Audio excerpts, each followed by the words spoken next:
speak. Yeah. But I do know, like, one of our neighbors put a conservation easement on their property. Mm-hmm. And they sold it. Yeah. They sold it to the new people. They had no idea. They didn't have to disclose anything about it. They didn't have to. Anyway, they had these, and when they did this, they were like, they just used the property for hunting. That's it. And they had one little cabin down here. Anyway, they sold it off for lots. And yeah, the lots were too. But the road going was, well, they came in and said, you can't do anything with that road. Patty, do you If remember? a tree starts growing up, you can't cut that tree down.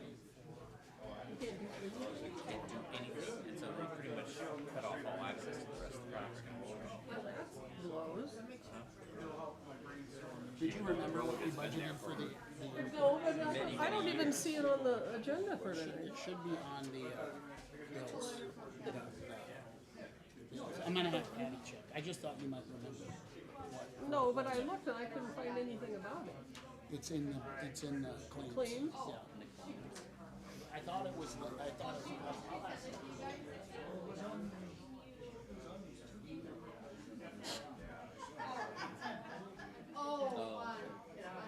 Annual airport allotment. Well, if that's our annual allotment, it's our annual allotment. Somebody tipping off your friend about his honor pledge or what? I reply email. What do you mean? I'm tipping off you. No, I know, but somebody sent him an email back saying it'd be a shame if you got out your honor pledge or something. Oh, I didn't send that back. No. No, not you. Somebody. I have to look at it. I don't know who would do that, but The other 500. So as soon as we're done here, maybe they were just being sarcastic. well, either way, I don't think they should let him on the plane personally, but they probably shouldn't. it'd be nice if somebody would be there to catch him. Is he going? He says he is. He says he's got tickets.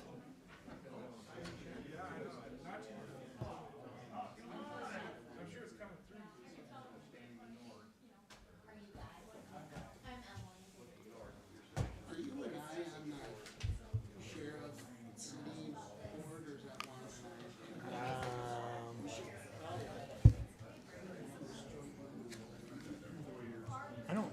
I'm not on that one. This is ambulance, community health, nurse, emergency management, extension board, road committee. Yeah, are they all fixed yet? Yeah, right. Okay. Safety center.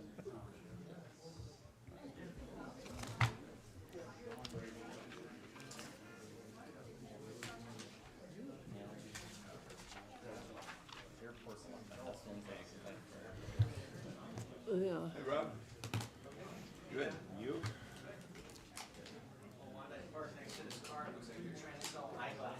Oh, they were Glasses, regular glasses, really strange like a brown something. googly eyes. I have some googly eyes. I paid a little kid to win me some googly eyes. That's your daughter.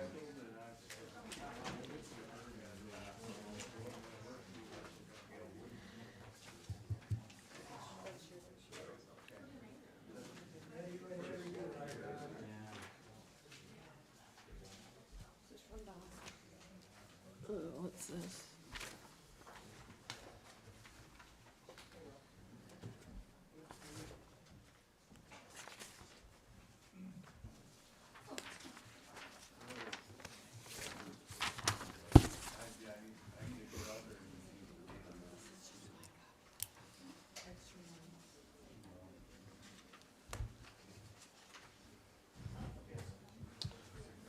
I got a road complaint from May 1 through November? 434. Did you get a hold of you? Crest Road's gonna be closed the whole summer? Oh, it was May, it was May 1 through November? 2 or 3 signs up, and she had more. And then it was, there was an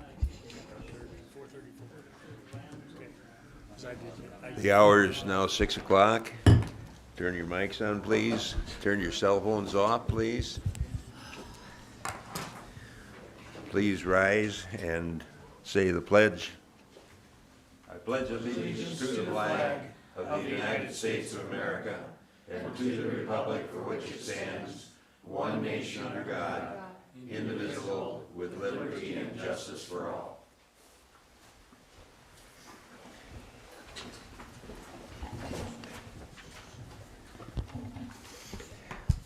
Welcome, everybody. Looks like we have a big crowd.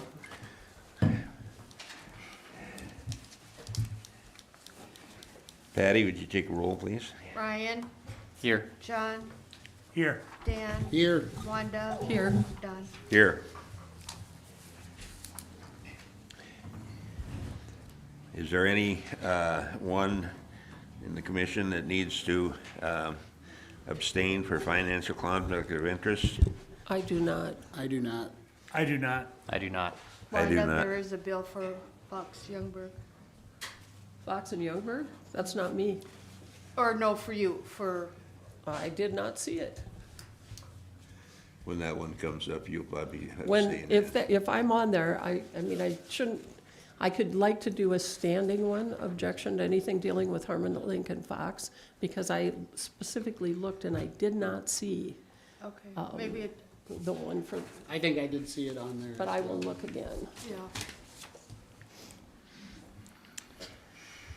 Are there any additions or changes to the agenda for tonight's meeting? If not, I'd entertain a motion for approval. I so move. Second. Have a motion and a second. Discussion. All in favor say aye. Aye. Opposed the same. Motion carries. Next, we have public comment.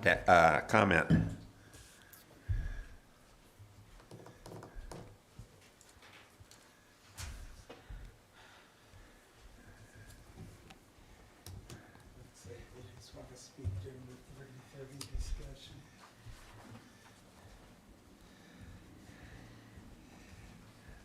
Laura.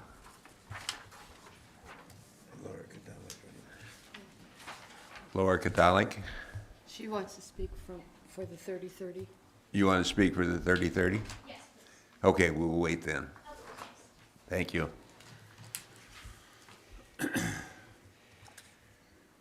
I guess we're then ready for public comment is closed. We're ready now for the nurses' report. Jen? Good evening. Hi. All right, I sent my report out a little bit late. Did everybody get it? Okay. Yep. Are there any questions or comments?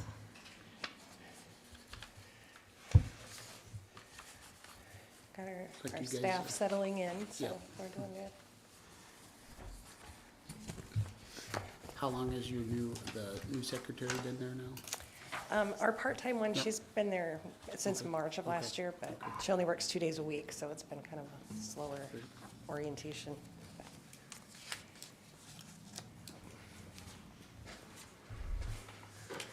I don't have any more questions. Anybody, any more questions? I'd entertain a motion to accept. I'd move to approve the nurses' quarterly report. I have a motion. Second. Second. Dan? You can give that one to Brian? Brian. Discussion, all in favor say aye. Aye. Aye. Opposed the same, motion carries. Thank you. It's Thank you. too easy for you this time. Yep.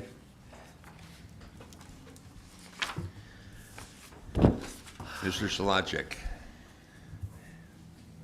Good evening. good evening. First on the agenda, I got, need a motion to approve me to go out for advertisement for summer part-time help position. In the summertime, a lot of times we need that extra person to do the mowing on the bike paths and then fill in where needed on the crew. I make a motion to hire a part-time person to help with the highway department, Yankton County Highway Department. Second. Have a motion by John, second by Wanda. Discussion. All in favor say aye. Aye. Aye. Opposed, the same. Motion carries. Next, approve the microsurfacing bid. We went out to bid, we bid it along with Clay County. So if you look at the last sheet of the bid, I don't know, what was it, about a month or so ago when I brought up the microsurfacing adding to it, I was predicting about $1.3 million, while the bid came in about $1.2 million. So that's for 22 miles of microsurfacing. I make a motion to approve the microsurfacing for 22 miles of Yankton County highways. With Missouri Petroleum. With Missouri Petroleum as the, Second. For further discussion, and they do us and Clay, do they do Union and those other ones as well, or which counties around us do they do? Well, this one here, Okay. we just kind of went in with them to get a better price. Yeah. Well, and to Don's point about discussing areas where we can consolidate, and I guess we got Kurt Ulmer here from Hutchinson County too. You know, that at maybe our next county meeting, we could look at these companies that come in and are doing subsurfacing on multiple counties in the area. If we all kind of got together, maybe we could save a few dollars. Be something we could just look at. If you're interested in that, Kurt, too, maybe we could have a conference. Yeah. Yeah. It's kind of a newer process. I guess Clay County, they've been doing it for probably 5 years. Last year was our first year. So it seemed we had good results with it, Yeah. so.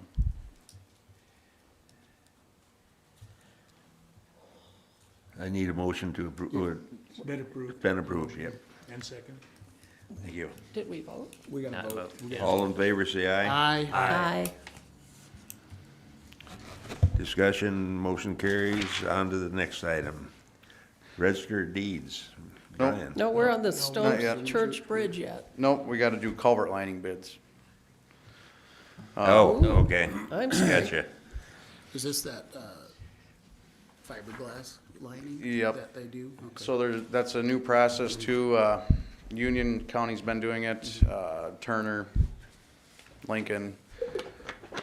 Mike, can you explain to people who might not know what that is and how it's more cost effective than just replacing the culvert? Yep, so we're not gonna, my goal is not to do this on gravel roads unless there's overabundance of fill, you know, if there's 20 foot of fill over a culvert, then we'll look at this process on that project, or on that type of a project on a gravel road. But my main focus for this is to do it on asphalt roads. That means we don't have to close the road, we don't have to tear the road up.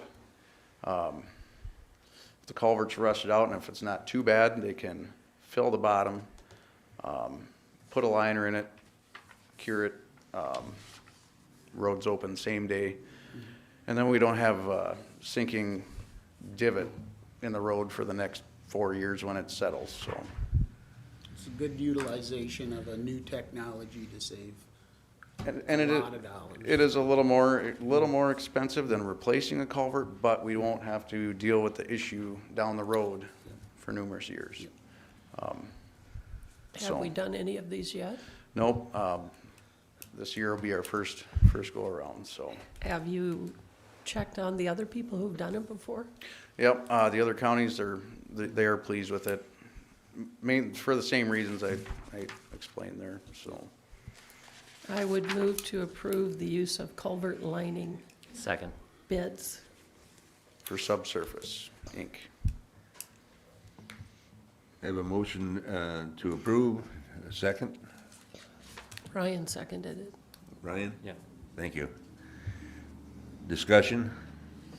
All in favor, say aye. Aye. Opposed, the same. Motion carries. Then last, I have Stone Church Bridge Grant, the big grant. So we reapplied for more funds back in January.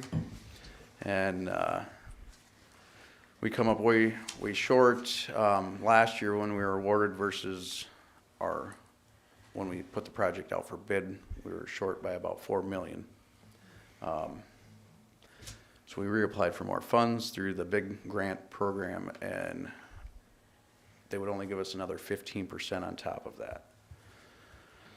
So, I've been talking with Doug Kinneberg with the DOT up in Pier, and, as of right now, I feel we hold on to this grant for right now. Looking at another local federal grant to apply for, and that due date is August 15th.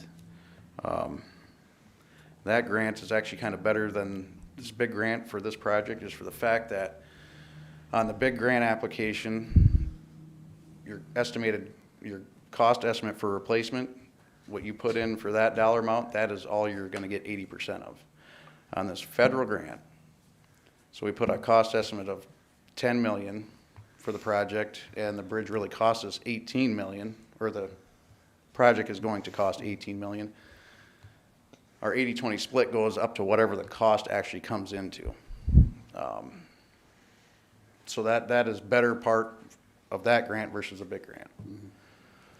So as of right now, I say we hold off on moving forward with doing anything with the big grant. We apply for that local federal grant, and then if we don't have any luck there is the federal BIP grant, which is due in September. Well, the dates haven't came out yet, but last year it was due in September. Then we can actually look at applying for it then, again.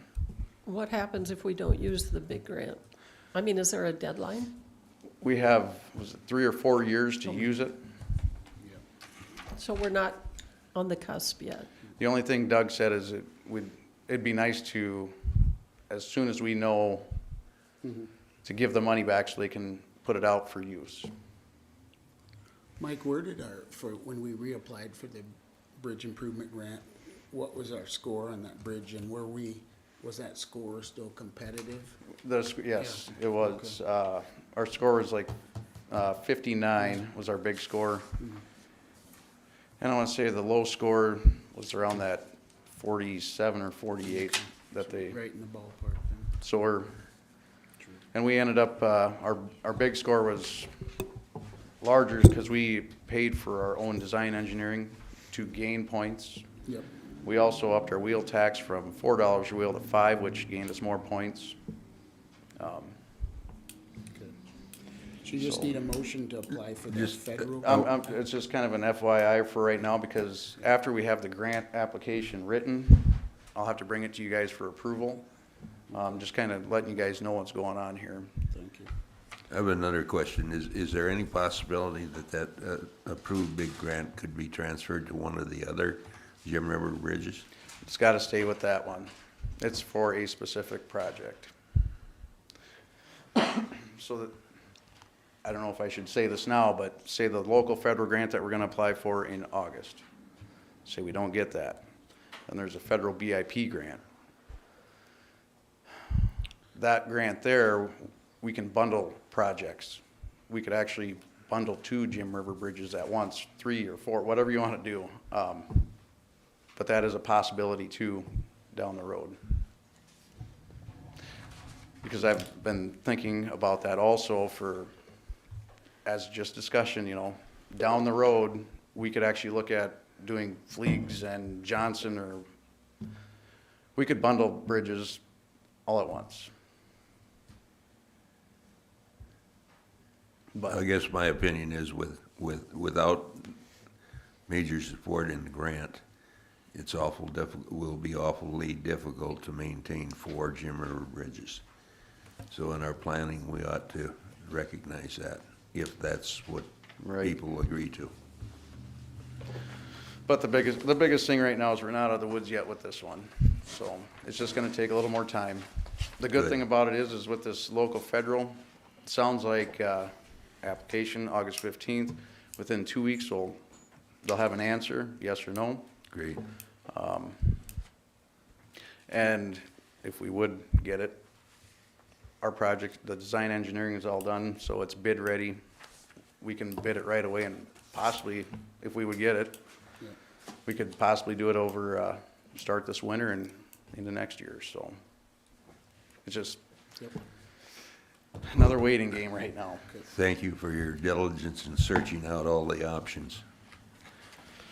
Thank you. And then one other thing, So just- do you need a motion to Not go re- forward with the grant applications? no, as long as we have discussion, we're all kind of Yeah. thinking this, then, when it comes to that time, after the grant's written, I'll bring it, you guys have to approve the application, so. Okay. Sounds good. And then one other thing, just FYI is, we started our 410s today out at the highway shop, so. Monday through Thursday, 6:30 till 5. So. Anything else? Thanks, Mike, and I'd support your, recommendation on holding off on the big grant, denial right at this point in time, and we'll take a look at applying for the, local federal grant also to move that forward, so. Thank you. All righty. Thank you, guys. Have a good night. Thanks, Mike. Thanks, Mike. Now. Brian. Thank you, Mr. Chairman. Greetings, Commissioners. We've definitely seen some slowdown in our office revenue. January, we collected 19,000. February, we collected 18,500. March, we collected 21,000. And each of those monthly totals is about 5,000 to 6,000 lower than the previous year. I'll just go over some of the first quarter totals. We had 298 birth certificates, 321 death certificates, 24 marriage licenses, 192 deeds. We had 126 mortgages, which is 43 fewer than the first quarter of 2022. That's a real reflection of the fact how the interest rates are cooling off the housing market. We had 21 fewer satisfactions in the last first quarter with 156. One thing that did go up was county liens. We had 345, which is 68 more than the first quarter from last year. Copies revenue was down 1,700 from the first quarter of 2022. Transfer fees, which is a direct reflection of real estate sales that involve money, we had 21,940. A year ago, we had 31,940 for the first quarter. Notary fees revenue is really drying up, just $60, and we charge $10 a piece. And the reason for that is people have figured out that you can get it done free at City Hall. The finance office there does it free. I know we do that, we collect that $10 to try to pay for our fees, but it's not amounting to much. And we do tell people when they come up, if you want to go a few blocks, you can get it done free. So maybe look at that down the road as far as whether we want to continue charging that or just make it a public service. No decision requested tonight. Regular fees, we had 28,693 for the quarter. That's down a little under 5,000 from the first quarter.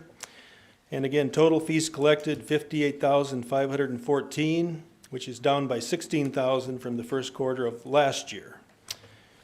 Again, this is kind of a repeat of the transfer fee figure, but we saw 21.9 million in real estate sold this first quarter compared to 31.8 million from the first quarter last year. So again, housing's cooling off. And that's about it. Any questions? The farm sales in that real estate too? Yep. Yeah. Yep, farm sales, commercial sales, and There isn't much residential. farm sales going on, I don't think. No, we haven't seen a whole lot. We still see a good number of deeds, but there are a lot of deeds that don't involve a sale. It's like a quitclaim deed involving family members and things like that. But the mortgages have really dropped off, and that's where you see the cooling off of the housing loans. Move approval of the Register of Deeds quarterly report. Second. I have a motion and a second to approve the quarterly report. Any discussion? All in favor say aye. Aye. Opposed the same, motion carries. Thank you. Thank you. And congratulations on your election. Appreciate it, thank you. Get to work time, I guess. Next on the agenda is the ambulance quarterly report. Hi, Troy. Good evening, everyone. In your packets, I came up with some figures and stats for you. Starting off with the call volume that we did for the first quarter of 2023. In January, we did 213 calls. That's 2 years in a row where in January we went over 200 calls in a month, and that's been kind of unusual. We don't normally do that many calls in January, but last couple of years we have. You can see we dropped down to more normal volume in February for what we'd expect in the wintertime, 142 calls, 183 in March. So we did a total of 538 calls in the first quarter of 2023. You can see in that second column from the left there that we did a few ground transfers each month. So far in April, I just did the numbers today, so far in April, in the first couple of weeks, we've already done 7 ground transfers. So we're starting to get enough staff back in that we're able to start picking up some more of those ground transfers to go from Sacred Heart to Sioux Falls again, which is good. You can see the fixed wing transfers in that middle column there. They flew out 21 patients in January, and that's kind of dropped off a little bit as well. That's, again, dependent on, on Sacred Heart being able to send those patients to Sioux Falls, depending on what their bed availability is up there as well. So comparing that over, again, to the call volumes in that far right column, we were pretty close to the same numbers that we were last year for the first quarter. Underneath that is the first quarter payments so far, just over $156,000 for the first 3 quarters of 2023. And that will certainly be going up. There's still outstanding bills that are waiting for insurance payments and to be coming in as well. So that number will go up, but that's where we're standing at this moment. I put a statistic in there that I had found on the National Registry's website, and as you can see, South Dakota is number 45 in the nation as far as the number of nationally registered EMT personnel. There's only those 5 states that are lower than us, which is just kind of a insight on why it's so hard for us to find personnel to fill some of the positions that we've had open. But again, we're starting to get some of those positions filled as well, so we're looking a little bit better with those numbers. The cost collection data for 2022, the last time I was here, we talked about some of those numbers. I believe that we had total net payments of around, I believe it was like $535,000 for 2022. That was back in February. They continue to receive payments on some of the bills coming in. So we're up to $686,000 that we have collected so far for 2022. Underneath that, or on the next page, is the calls that are broken down by our type and priority. You can see that our ALS and BLS emergency calls are pretty close, both of those taking up just slightly over 40% of our calls. And then underneath that, I included the service areas for 2022 broken down by zip code, and you can see that 95% of our calls in 2022 came from the 57078 zip code, which is, of course, City of Yankton, Lake area, and then all the rural areas as well that have the 57078 zip code. So big majority of those calls are coming right from the City of Yankton or the immediate surrounding area. In 2022, we paid QMC, our third-party billing company, we paid them a total of $43,682 for the commission for them doing our billing service for us. So that amount, almost a full-time salary, is what we're paying them to do our billing for us. And then on that last page, last couple of pages that I included, were some of the thank you notes that we have received. Most of these come in the last few months. Some of them go back as far as, most of them, all of them are within the last year, certainly, that all these thank you cards have come to us. And I just kind of wanted you guys to see that, to know that, we do have a lot of people out there who really appreciate what we're doing out there for them. We actually got another thank you card in the mail today as well. That's not included on there. And one of the other things that I wanted to mention to you that's not on there is that in the last 4 months, our crews have had 2 cardiac arrest saves where What that means is that when they got to the patient's side, the patient was in cardiac arrest. CPR was either initiated or in progress. In both of those situations, the patient had a pulse by the time that they arrived at the emergency department. And I just confirmed that both of those patients walked out of the hospital and have made a full recovery. As a matter of fact, I know at least one of them is actually back at work already. So the crews are out there working hard and doing what they need to do, and they're doing a good job of it. You guys have any questions about the report? It's the best presentation I've seen from the ambulance yet. It's very good. Thank you, appreciate that. Move approval of the ambulance quarterly report. Second. Have a motion and a second to approve the ambulance quarterly report. Discussion. All in favor say aye. Aye. Aye. Opposed the same, motion carries. Thanks, everybody. Thanks, Troy. Thanks, Troy.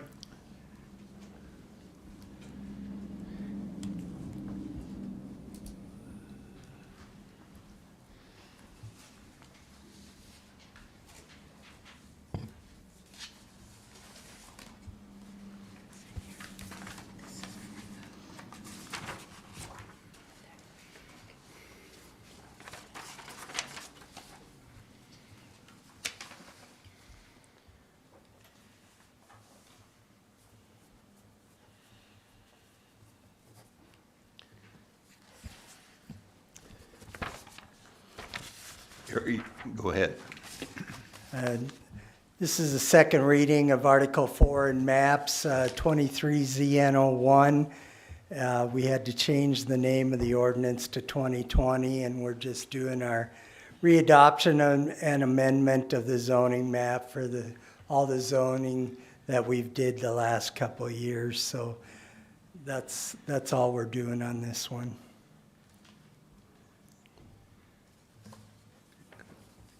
Okay.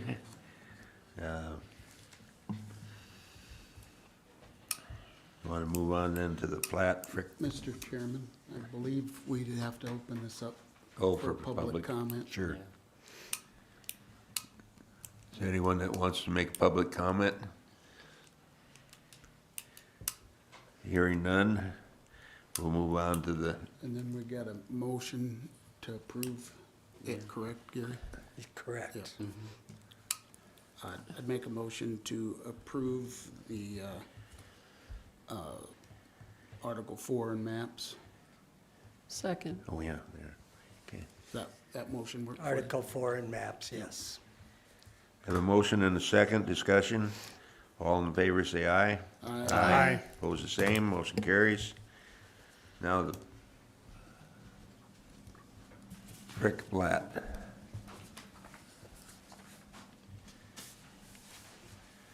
We have one plat this evening. I recommend approval of the plat of lots 1 and 2 of J&P Frick Edition in the southwest quarter, the southeast quarter, and the southeast quarter of the southwest quarter of Section 8, and in the northwest quarter, the northeast quarter of Section 17, Township 94 North, Range 55 West of the 5th Principal Meridian, Yankton County, South Dakota.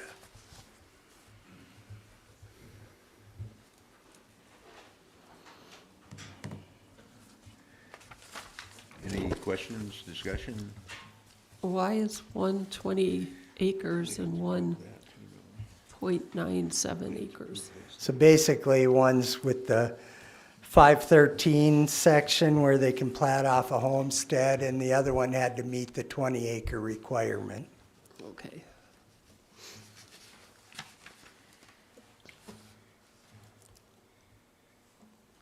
Have a motion to approve? I'd move to approve. I'll second. I have a motion and a second. Further discussion? All in favor say aye. Aye. Aye. Opposed the same, motion carries. Thank you.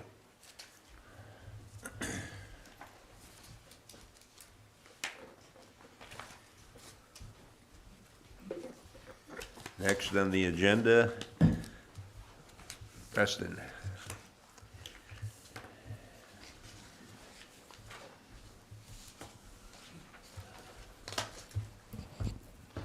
Good evening. Good evening. Evening. So just, you guys have your packets. You look better in that color, I'm just. Yeah, he does look better than that. Well, I'll just a quick introduction real quick. This is the new jail administrator that I've hired. Todd Brandt had 28 years with the Yankton Police Department. So I'll just let him give a little brief history real quick, and then I'll get on my way. Commissioners, good evening. Just glad and excited to have the opportunity to serve the community again. I've come full circle in my career. I actually started in the jail in June of 1994, so 2023 seemed fitting to start back at it again, and I'm just excited. I got a great group of people to work with that are helping me transition and to attempt to start building a better and safer jail within our community. So thank you for Sheriff Chrissy for giving me that opportunity, and the commission. I look forward to serving you as well. Any questions? Welcome aboard. Thank you. Welcome. Thank you very much. We know you'll do a great job. Oh, yeah.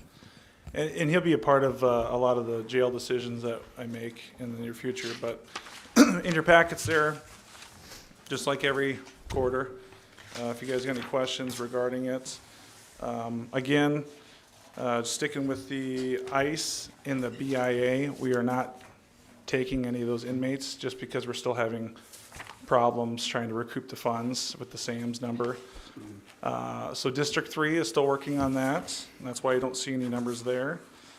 I believe in the House and the Senate, Department of Corrections are going to be upping the fees for Department of Correction inmates. And then also Jail Administrator Brandt and myself, we had a meeting with the marshals. We're looking at negotiating and getting a higher, because currently we do $70 a day for a marshal hold, and so we're looking to increase that. So $70 a day. is what they currently get, yeah. So And we pay for detention $278 a day. yeah, for the juveniles, but the surrounding counties, they pay $85 a day for us to house for neighboring counties, which you can see, but we're looking to renegotiate the Marshall one. And I've tasked the jail administrator, Brandt, with that. Any other questions? Why are we not keeping any BIA people? Because we can't collect the money. So if we're housing them, we still can't collect any of the funds. And there's really not a lot. Because they're a sovereign nation? Because of what? Because they are a sovereign nation? No. It's because we can't, it's just like with ICE. We can't collect any of the funds. So the marshals, for whatever reason, we can collect from them, but we're not going to take anybody if we can't collect from that. So once we get it resolved, we will certainly, look back into that. But there's no reason to house somebody if we can't take them, so they can't pay. That makes sense. There's a lot of other counties and agencies who are a lot easier to work with and will pay more, so you might as well, work with those people, so. I'd make a motion to approve the sheriff quarterly report. Second. Have a motion and a second to approve the sheriff's quarterly report. Any further discussion? All in favor say aye. Aye. Aye. Opposed the same. Motion carries. Thank you very much. Thank you, Sheriff.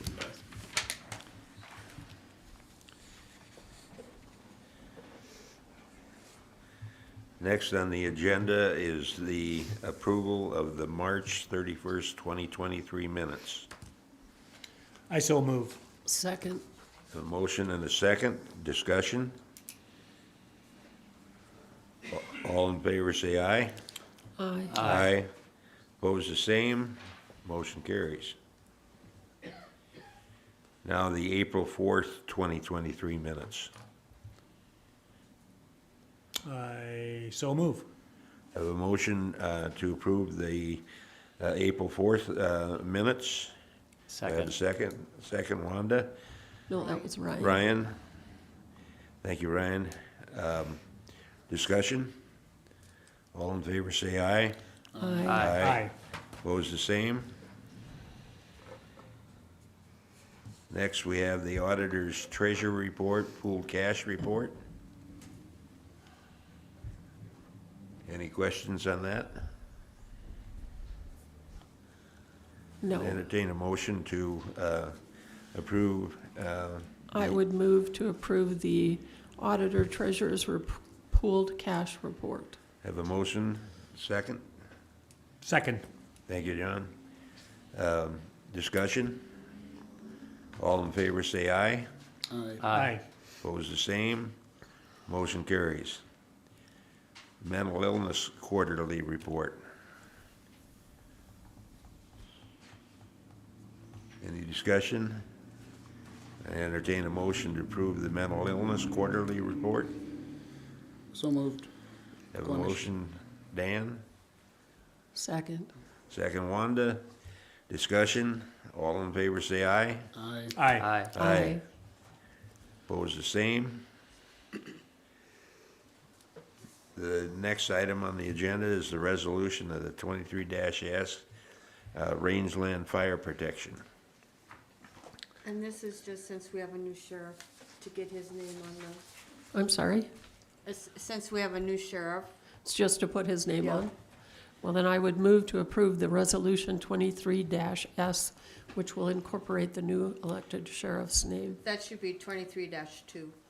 3? Two. All right. I'll Instead amend of my S. motion to approve resolution 23-2 to incorporate the new sheriff's name. second. Any other questions, discussion? All in favor say aye. Aye. Opposed, the same. Aye. Motion carries. Next item on the agenda is the mileage reimbursement. And this is just it's the states, they had increased their mileage reimbursement. And I had checked with all the other counties in our 8 county, and they are all at 51 cents per mile. I guess I'd make a motion that we just follow the state rates, so when the state rate changes, we would change with it. I guess Can we do that, or do we have to have a motion every time? Well, if you don't, you can do this. If you don't do this, then we have to do it every time it goes up. yeah. Rob, would that be okay, just make a motion to follow the state reimbursement rate for mileage? Whenever the state changes, we would just go with the state rate? Yeah, I don't Okay. see a problem with that. Okay. I guess that would be my motion then. Have a motion to follow the state rate on reimbursement for mileage. Do I have a second? I'll second that. John? Discussion? All in favor say aye. Aye. Aye. Aye. Opposed, the same. Motion carries. Next item is claims. I would move to approve pages 1 through 35 of the claims, because page 36 has a claim for Harmon Lincoln Fox, and I will abstain from that. Second. You seconded, I'll Dan? second, yeah, Wanda's Have a motion. motion and second. Any further discussion on claims? All in favor say aye. Aye. Opposed, the same. Motion carries. Well, I think you have to note that I'm I will make a motion to approve page 36 of the claims. Second. Have a motion and a second to approve page 36 of the claims. Discussion? All in favor say aye. Aye. Aye. No, I Opposed, the abstain. same. Motion carries. We have to wait on that. No, because it's not timed. Okay. Next item on the agenda is the 30 by 30 discussion. Last meeting, we had a presentation on the 30 by 30 issue, and I think Guy Larson requested to hear from the other side of the issue. We heard from a lady that was promoting putting a resolution together stating that we were opposed to the 30 by 30 initiative. So is there anybody in the audience that wishes to speak on this issue? Come up.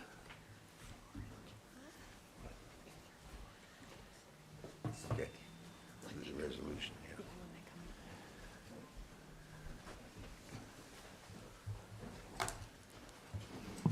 Thank you, Guy.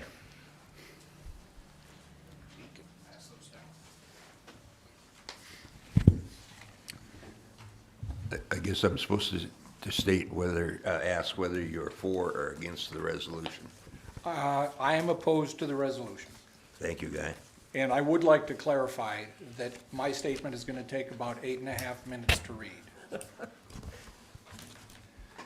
My name is Guy Larson, and I'm a lifelong resident of Yankton County.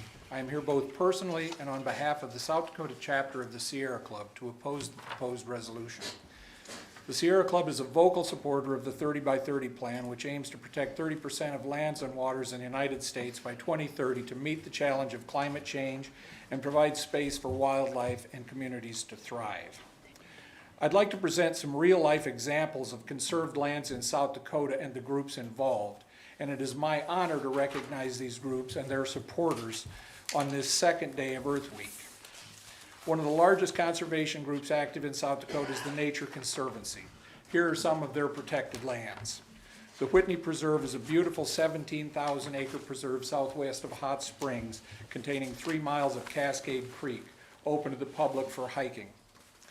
The Samuel Ordway Memorial Preserve is 7,800 acres west of Leola, and it's part of a larger untilled native prairie tract, and the area also includes areas protected by Ducks Unlimited, South Dakota Game Fish and Parks, and the Fish and Wildlife Service, also open to the public. 3 preserves in the Clear Lake area, 217 acres, 160 acres, 62 acres, all open to the public.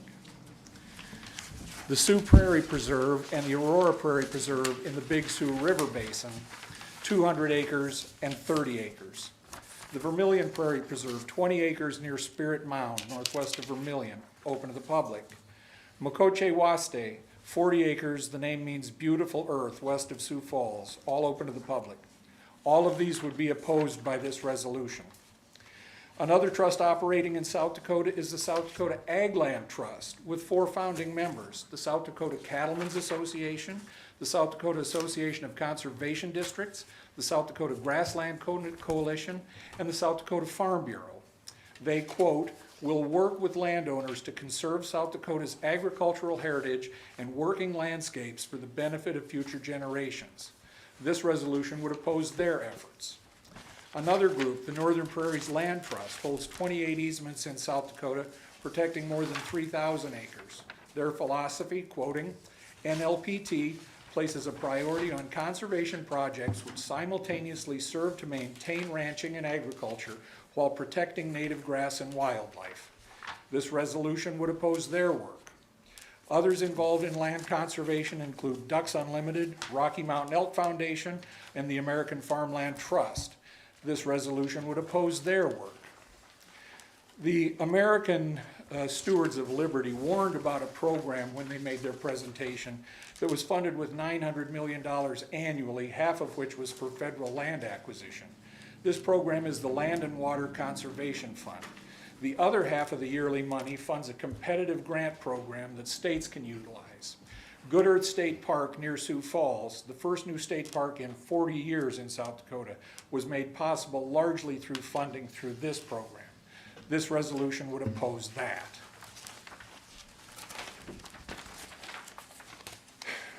Regarding the resolution itself, these are my objections to section of the preamble. Quoting, whereas under the 30 by 30 program, an estimated 700 million acres of our nation's lands would be set aside and permanently preserved in its natural state by 2030, preventing the productive use of these lands and their resources. Currently, almost half of this number of acres is already protected in the forms of national parks, forests, refuges, wilderness areas, national monuments, and a number of other designations. They are managed under such agencies as the National Park Service, the Forest Service, the Fish and Wildlife Service, and the Bureau of Land Management. In 2022, 312 million people, equal to 94% of the U.S. population, visited a national park. The BLM leased 155 million acres for grazing. This hardly is a prevention of productive use. Also, conservation easements often allow landowners to continue agriculture and other activities on their land while limiting other development as defined in the easement. Quoting, whereas there is no constitutional or statutory authority for the President, the Department of the Interior, the Department of Agriculture, or any other federal agency to set aside and permanently preserve 30% of all land and water in the United States, and no such authority is referenced in Executive Order 14008. End quote. The government will not condemn or take any private property for 30 by 30. 30 by 30 is not a statutory goal, but a success metric for guidance. There is ample authority to acquire and manage lands through existing agencies. The executive order does not create law or establish a new program without congressional approval, but does prompt the land managing agencies to accelerate the use of existing tools to protect more land. All land purchases, whether they're easements or fee simple, are voluntary and often preserve some existing use rights, which could include limited logging, grazing, etc., consistent with the longer-term plans for management, and the planning itself is a public process.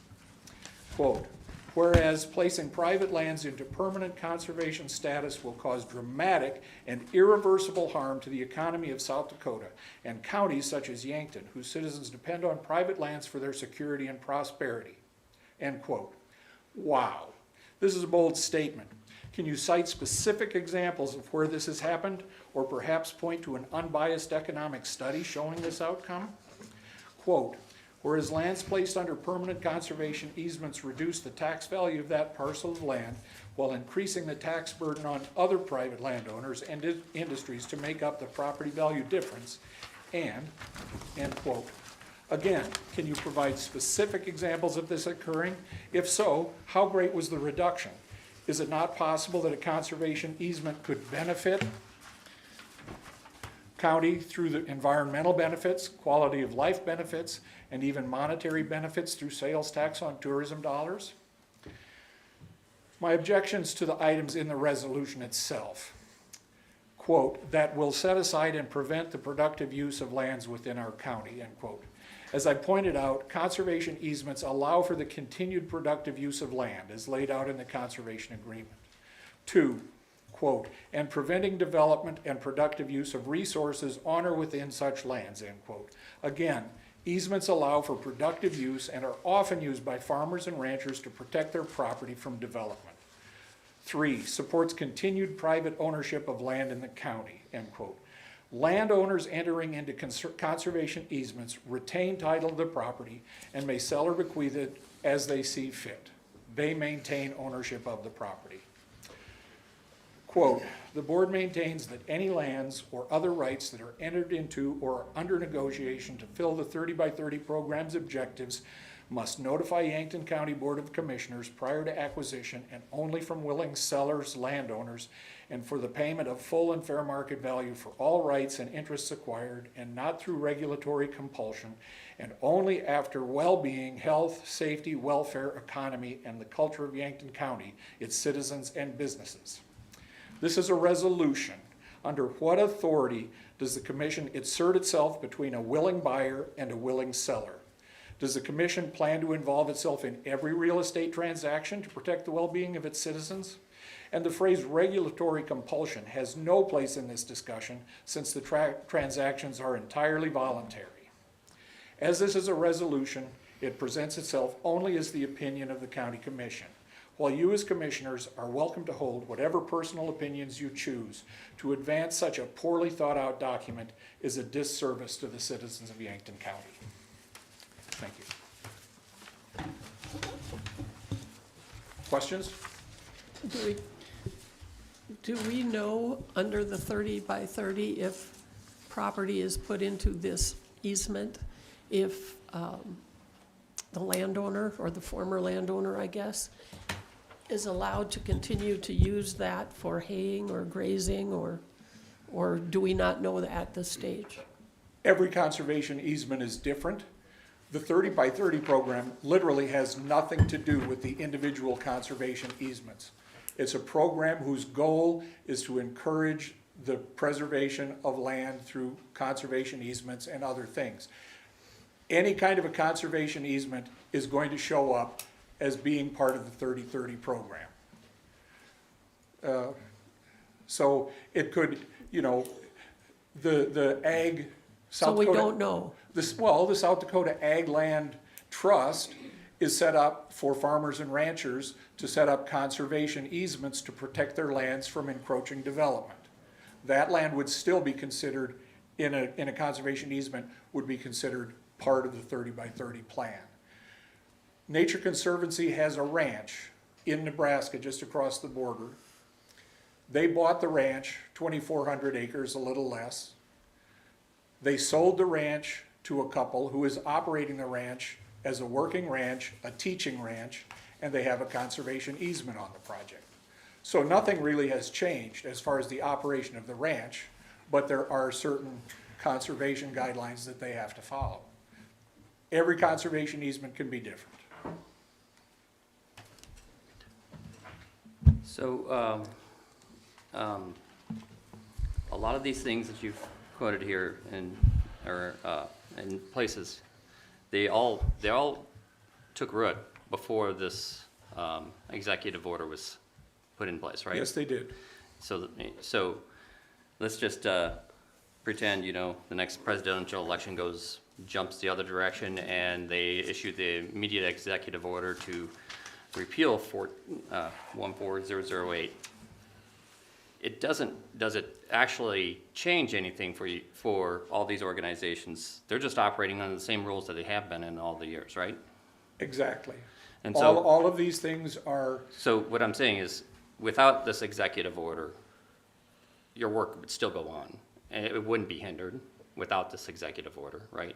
no, but that's not the point of this discussion. This point of the discussion is you telling people that you oppose the 30 by 30 plan for whatever specified reason. I mean, there are things listed that you have asserted. I'm not sure that any of you have looked into the assertions that you've made that this is going to be cataclysmic for the economy of Yankton County, which has managed to survive with conservation easements in the past. I don't think that due diligence has been done looking at this resolution.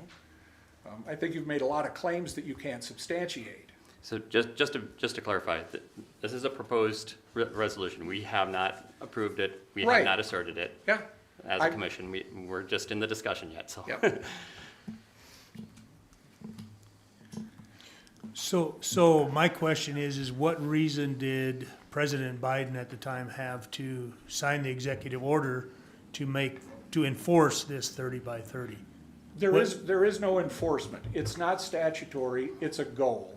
And the idea is to encourage the agencies involved, the Fish and Wildlife, the Forest Service, the National Parks, the Department of Agriculture, which does a lot of conservation reserve programs. Correct.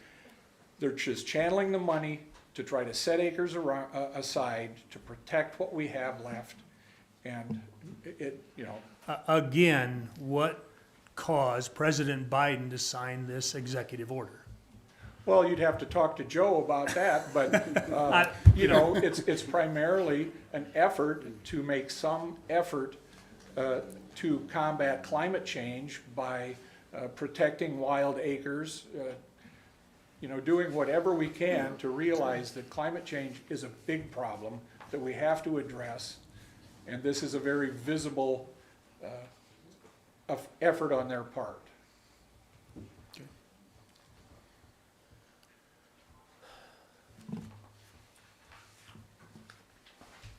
Any other questions? No. Thank you for your time. Thank you, Guy. Thanks, Guy. Absolutely. Do Yeah. you want to do Laura first? She signed it. Laura signed up. Yeah. Oh.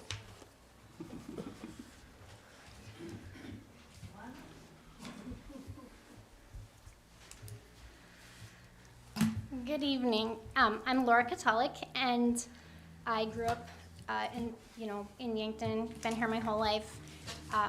We have land, farm, and so this, I think, is a really important topic. It's a really important resolution. I had heard of the 30 by 30, and I just thought, can this really be right and true? We have a lot of conservation, which he just told you all about. And so I went to the Feeding Family event to learn more. And they talked about the Executive Order 14008 that Biden signed on January 27th of 2021. And that is talking about tackling the climate crisis. And so in section 216, it talks about that the government will control 30% of the land by 2030.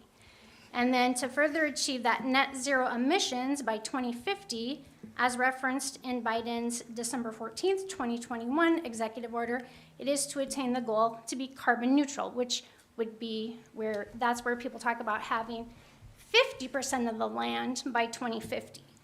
So the end goal is the government wants to have control of that land. And so how do you achieve that? Baby steps. You take baby steps. Whenever you want to implement change, if they said we're going to take half your farmland, people would be furious. So you have to do tiny little steps. You have to make it sound good. We're going to conserve land. We're going to do all these really great things. And so then people don't really notice it. And so this has been in the works. CRP is the program that most farmers participate in, and that is where you have the government basically rent your land and they pay you the rent. And a lot of farmers, and when they started that, my understanding is that it was started to have land that was really not producing much, and so then it was a way for that land to be set aside. Well, over time, more land has been put into that program. And then you also have the rate that they get reimbursed has been increased.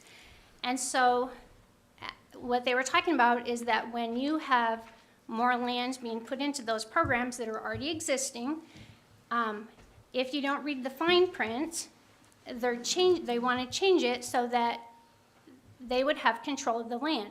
But they're not going to come in and just take it right away because they need everybody to sign up. And so they are going to let you keep doing whatever you're doing, but once they get enough land, they can come in and condemn it. They can, you don't have the rights to make the decisions. And so I think that is where people are concerned. And so I just feel like whatever we can do to sort of stand up to that would be beneficial. And perpetuity is forever. So if people are signing up their land and it's not for 10 years, it's forever. That's huge because that goes into future generations as well.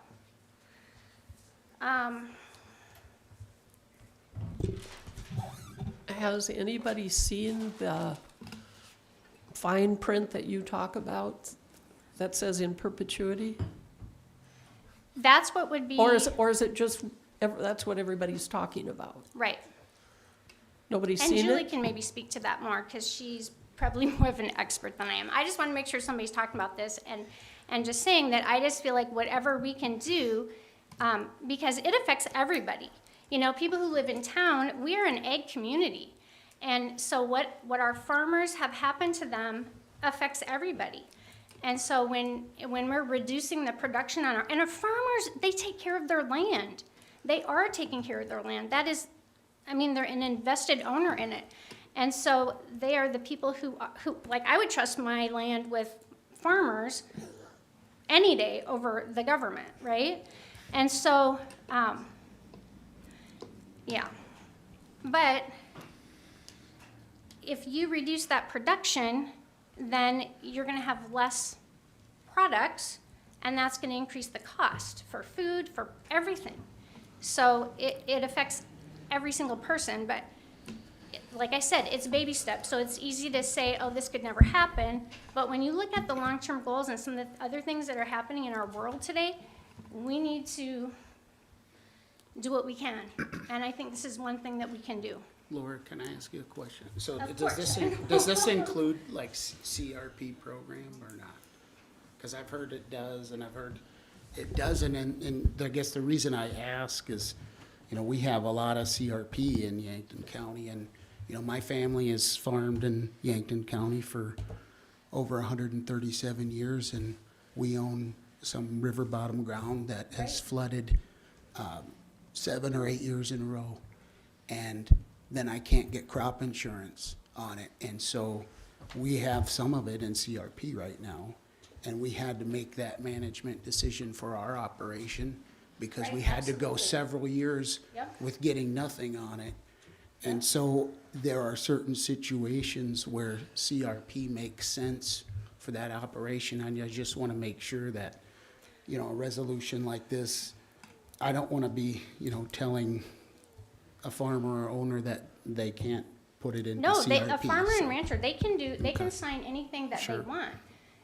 But I would just encourage any person who is entering into any of those Sure. contracts to read them very carefully. Oh, yeah. Because Oh, yes. what happens is if you get used to going in and signing your CRP contract every year, do you actually read all No, of it's, it? yeah, I So I you just do, go in and you it's- sign it, you say, yeah. here you go. But what is in there, what's being changed or added to, so Yeah. just be No, really careful. I would agree with that. I just, I hope CRP doesn't get a black eye from this, because it is important to a lot of farmers. And we have, over 7,500 acres of CRP in Yankton County, bringing in almost 1.5 million to the community.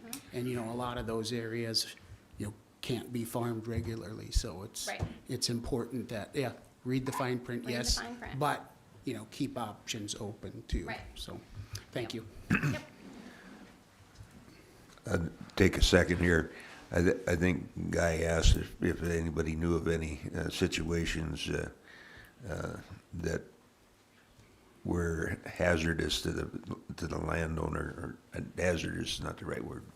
Anyway, my father,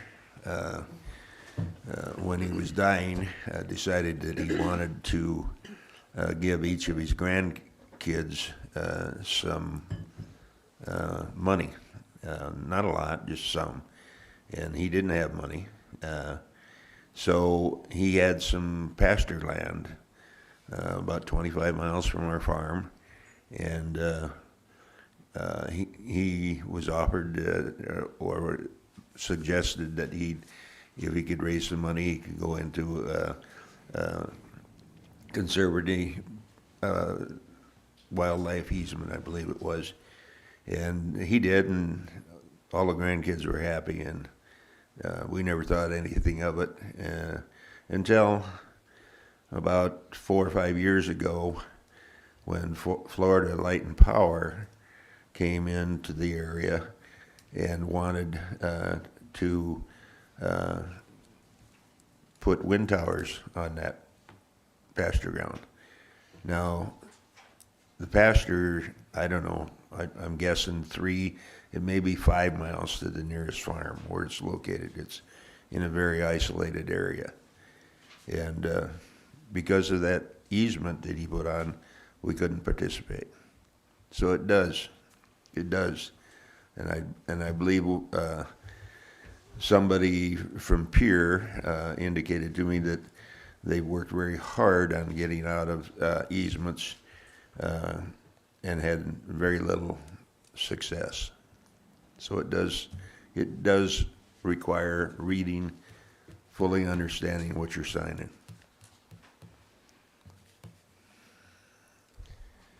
Still allowing comments? We'll take the next one that was, That was the only one that was written down. yeah, we're still allowing comment. Yep.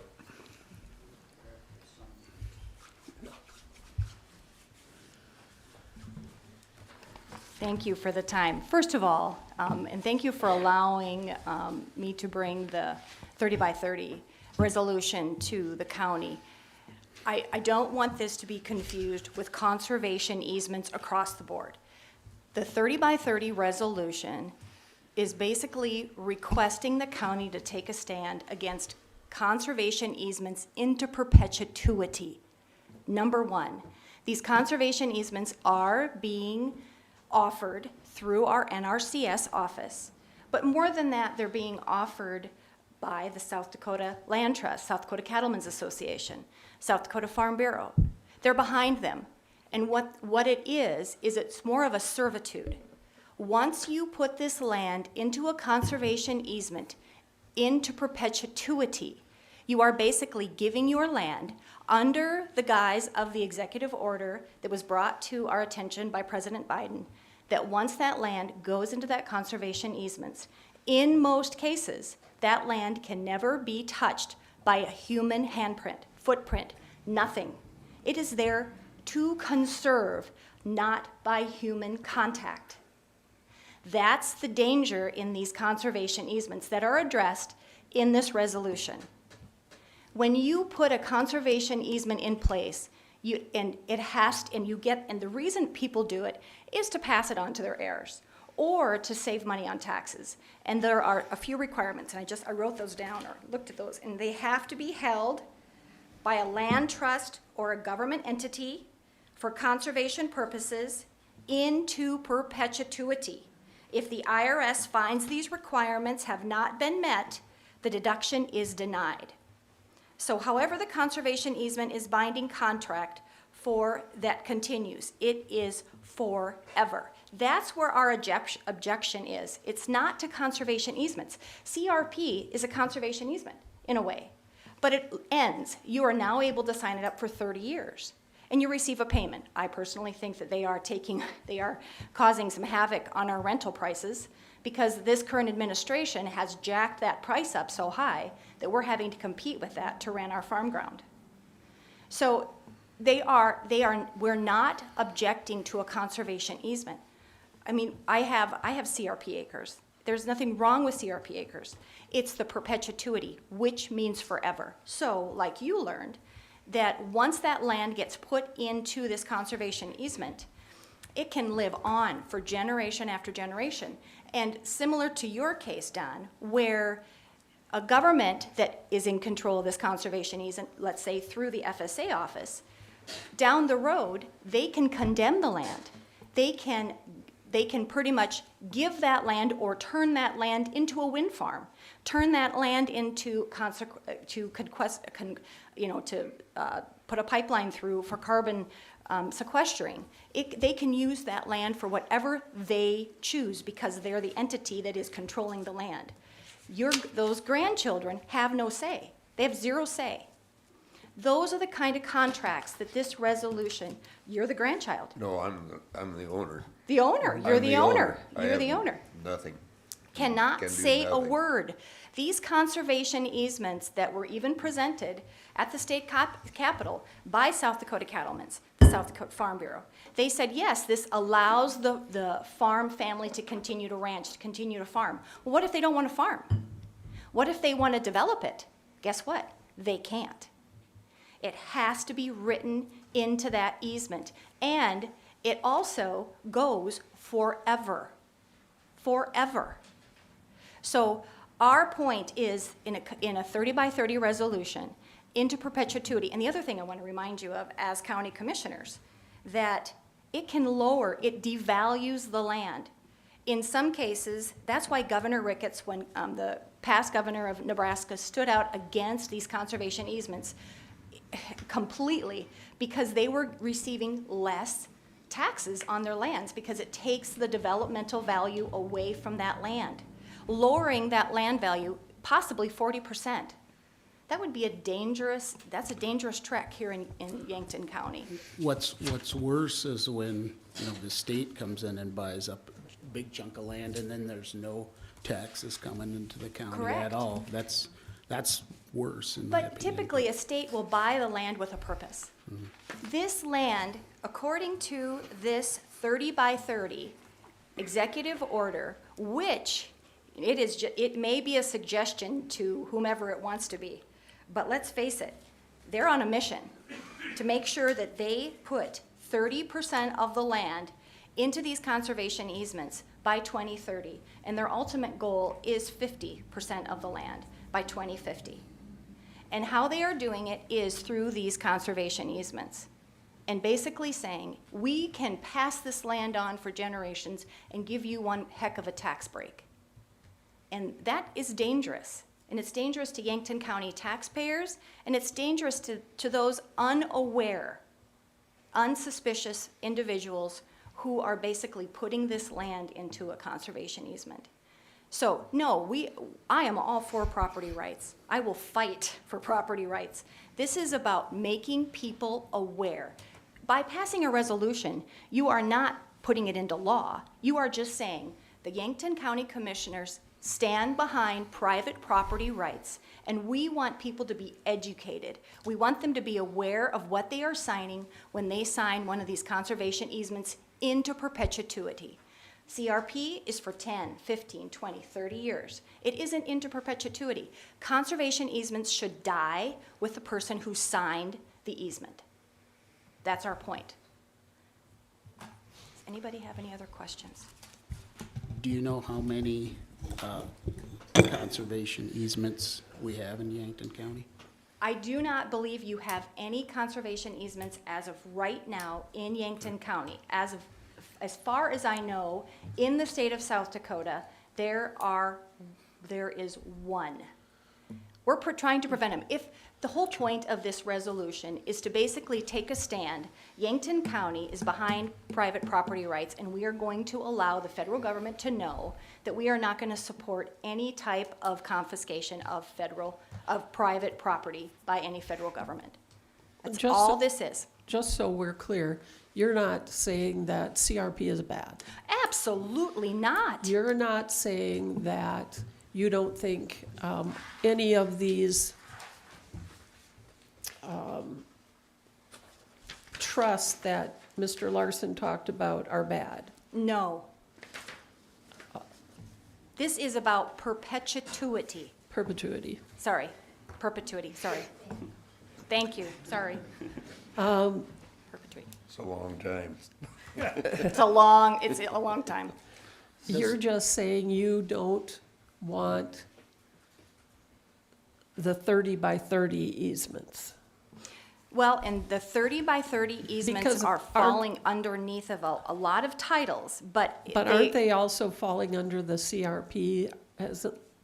There's a rumor, and I don't know that it's true, since I don't have any CRP land, that says that the new fine print says that your CRP acres will be part of the 30 by 30.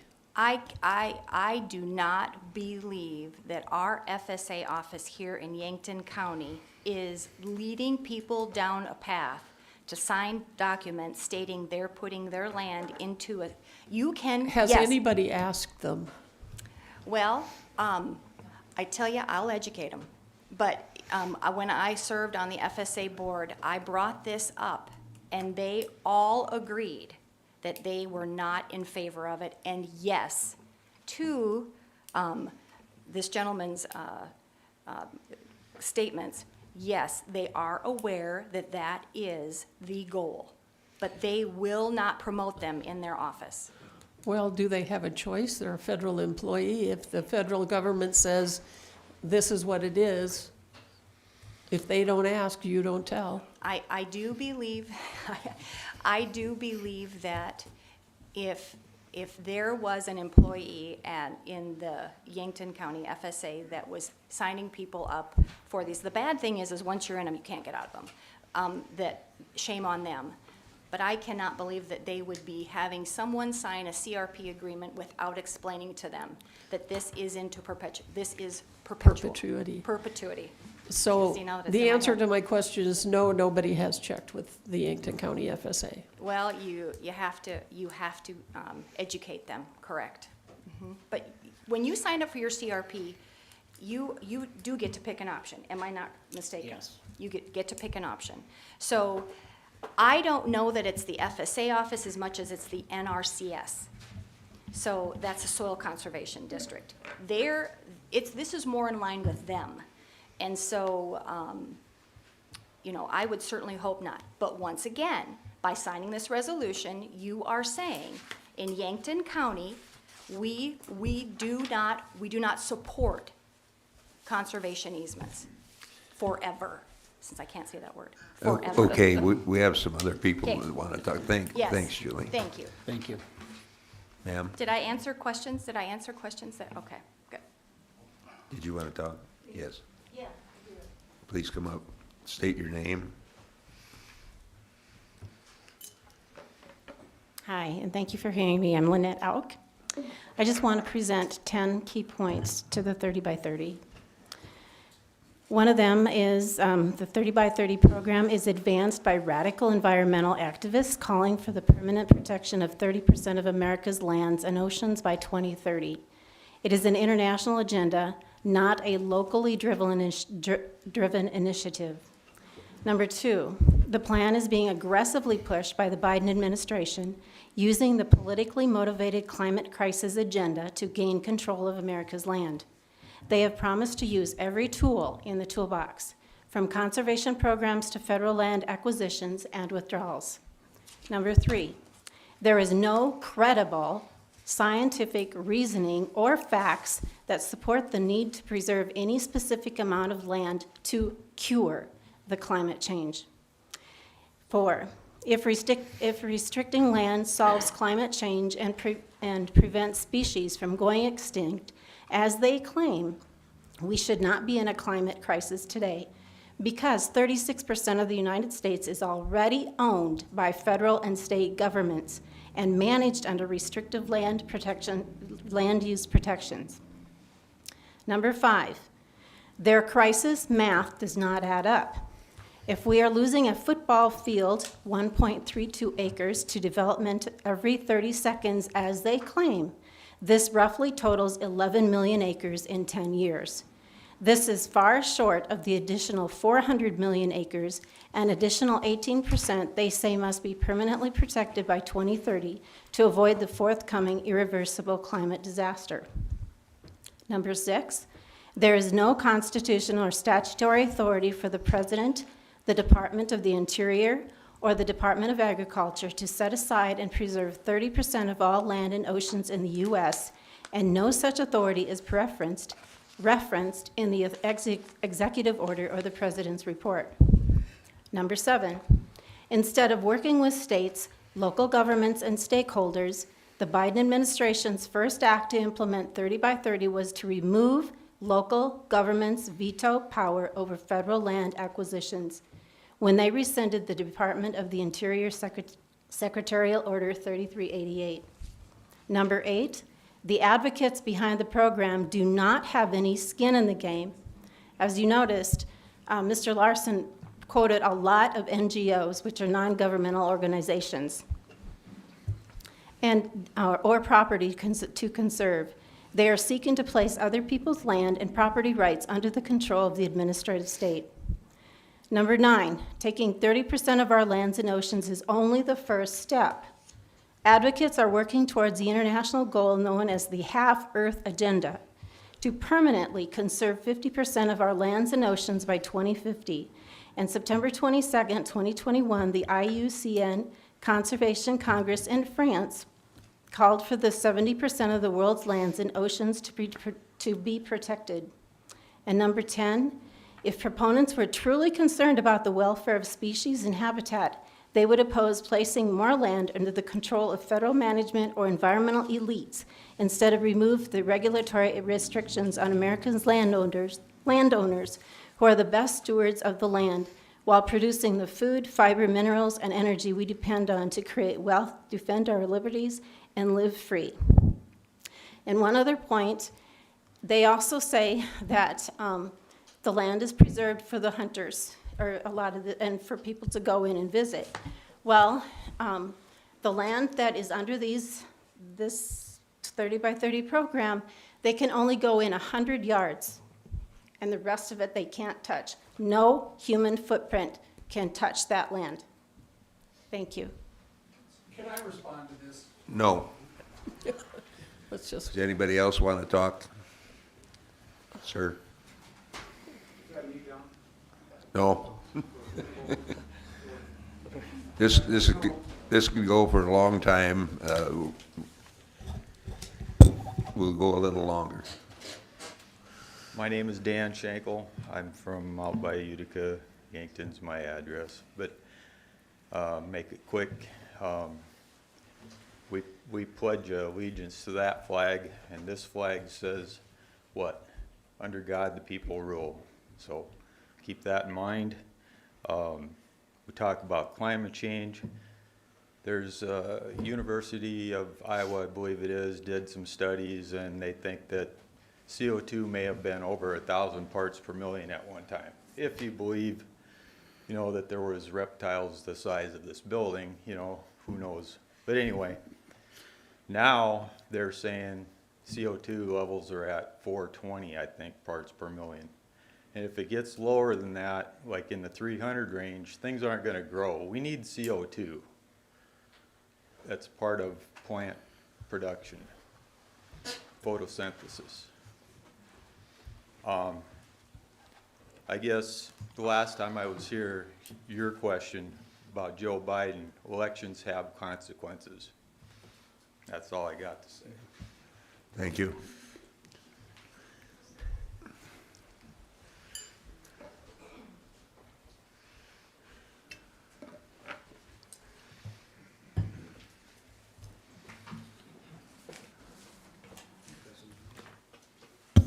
Hey, thank you, Mr. Chairman and members of the commission. My name is Bernie Huneff. And I would want to say, first of all, I mean, I think everybody in this room, I know everybody in this room wants to do the best thing for the ranchers and farmers and ranchers of Yankton County and the landowners of Yankton County. So there's no doubt about that. The question is, what is the best thing, and how do we really define property rights? So the only reason I come to speak is that this is something that didn't just begin recently when an out-of-state group comes to town and tries to stir us up. I think you're getting a taste tonight of what's happening in Pierre and in legislatures across the country where out-of-state groups come in, create a big issue over something that was never an issue before. And because they couldn't find resolution in the state capitals, they come to the county governments. And that's why we're here tonight, neighbors against neighbors, which is not the way it should be. Permanent easements in perpetuity are something that we've talked about a lot in Pierre. I've been to a lot of meetings on the issue, and it's never been a liberal, you know, the idea that this is a Biden thing. I mean, this began in the Bush administration and went on through the Obama administration and the Trump administration and now the Biden administration. All these, there are no new programs here. These are all programs that have been in place through all sorts of different administrations. And, you know, we've wrestled with this idea of permanent easements for a long time, and whenever people really get down to brass tacks and study them, they always agree that, yeah, the true property right is to let farmers and ranchers and landowners do what they think is best for the land.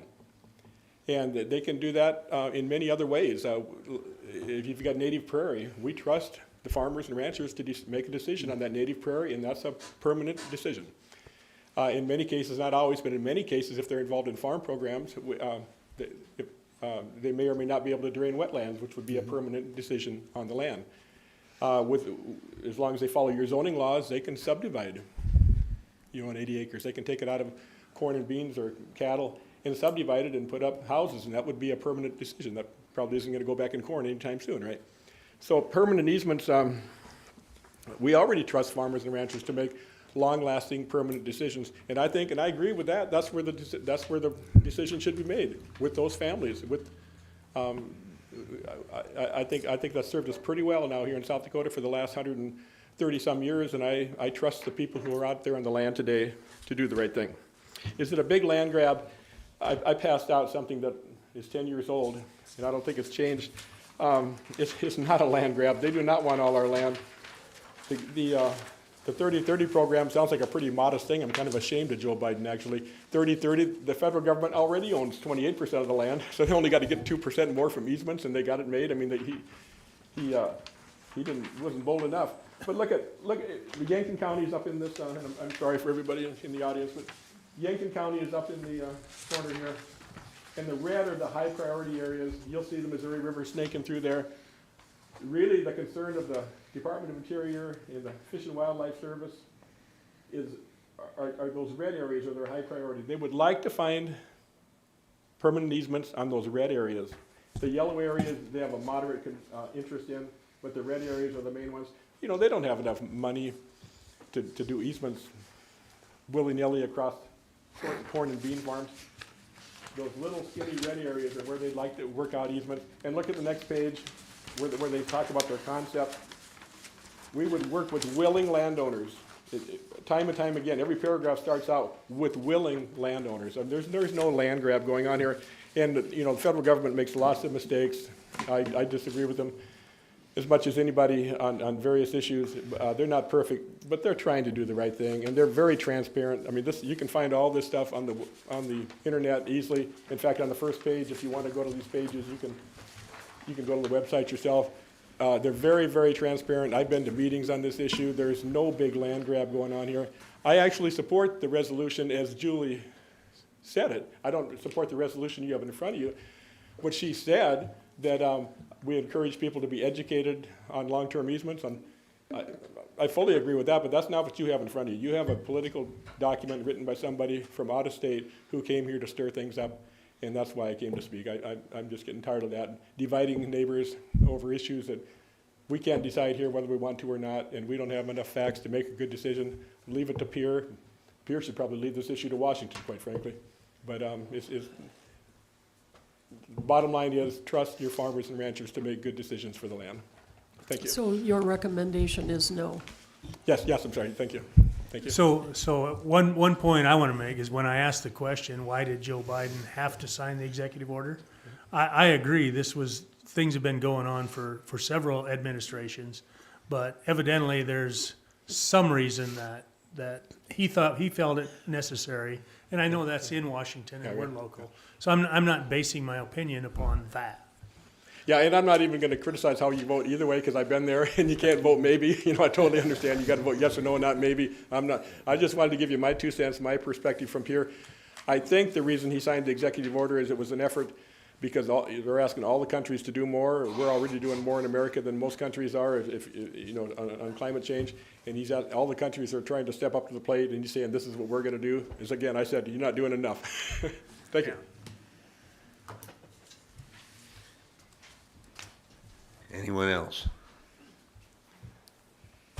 Does that meet Don? Yep.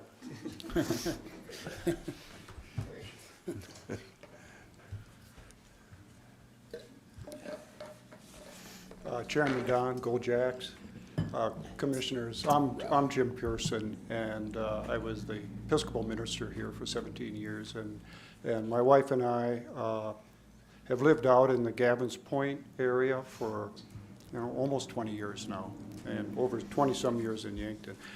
I'm concerned as a landowner, so I speak against this resolution. I think it's poorly thought out, and as Mr. Hunoff said, we can do better in this county rather than having an outside group come, whether it's from Texas or California or wherever, to work on our issues. And so this is a poor resolution for our county. And I'm concerned our acres border the archery range, borders the trails, the Gavin's trails, and it also borders the horse camp. And as a good neighbor that Game Fish and Park my wife and I would want to consider, in the spirit of what they're doing, allowing protection for wildlife, and they allow hunting in those areas. If we wanted to enter a conservation easement, whether it be in perpetuity or whether it be with an agency where we do it for X number of years, that's our right as a landowner. I see this resolution actually as somewhat of an attack on landowners and our rights. And I guess a question I have, and this again just emphasized the point that the federal government isn't in the process of a land grab here, because as pointed out by the resolution, there isn't statutory power behind the laws of acquiring land without willing buyers. So let's say we want to enter into a conservation easement in the spirit of what Game Fish and Parks is doing along our property lines. Is the county commission, is this what you're going to, interact with our land, a willing, let's say a willing easement, a willing, perhaps a sale, and you're going to come in and you're going to, as worded in this resolution, for some reason, you think this is a 30-30 kind of transaction, you're going to come in and study the well-being, health, safety, welfare, economy, culture of Yankton County, its citizens and businesses. In our land purchase agreement or our land, let's say we want to do a conservation easement, is this the kind of work that you all want to get involved in real estate transactions? I think this begs that question. And you might have to ask your legal counsel if that is something that is perhaps what the county would be about. And so I asked that question as a concerned landowner. Anything else? Do we know? Well, just to make a little comment, we are in a lot of times involved in real estate transactions in the planning and zoning part of our county. You know, there's so many times there's coming in there, they have a plan and their real estate deal is contingent on us approving a CUP or a rezone and stuff like that. So it is kind of something that we do have to deal with just on that case. But I do understand, yes.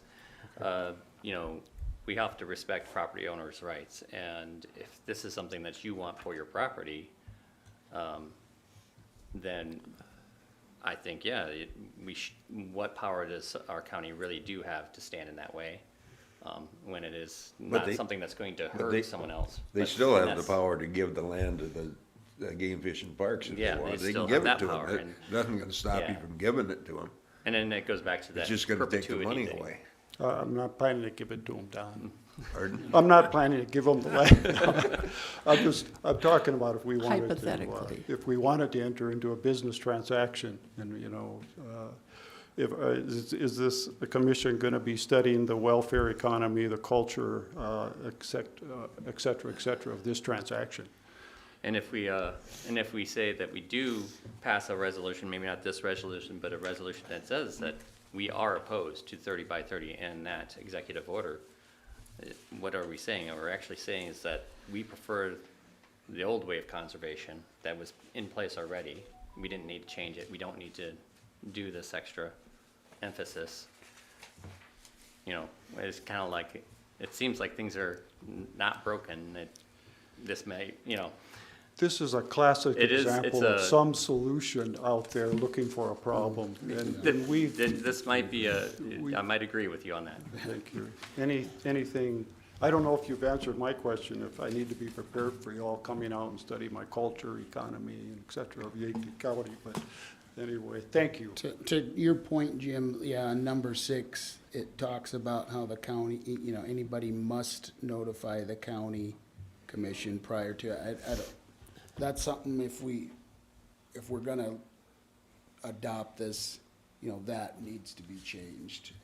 That, you know, nobody wants you know, if it's an overreach of the federal government, then it's an overreach of the county forcing people to notify us. And who are they gonna notify? The commission? I agree with you. I don't know where that authority lies with us. Exactly. I don't know how we can really make that an enforceable clause of any sort. And that should be something that is definitely struck, probably most of that paragraph. Yeah, let's let Yankton County be Yankton County and not wade into all the national politic brouhaha and the fear mongering that's going on. Exactly. We're all neighbors and we all care about each other. So, thank you. Thank you. Yes.